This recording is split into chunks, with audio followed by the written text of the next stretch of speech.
Jumping right into the Kimura. So we start in a side control position. My partner grabs by the tricep, rotates his body to sit onto my head, elevates the arm towards his body. Then we're going to get the watch grip. You're going to focus on grabbing your partner's watch, then your own watch as you go underneath the arm. So the scenario of the person grabs between their legs. So Dinas is demonstrating how he's going to grab the 4 fingers in between the legs. 4 fingers, still keeping control of that elbow, keeping it attached to the chest.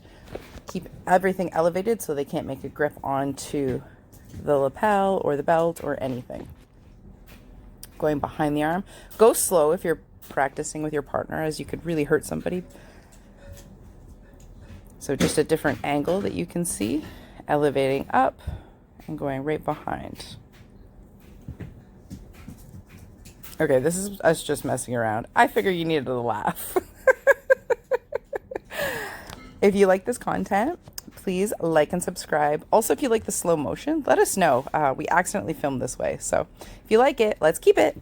Have a good day.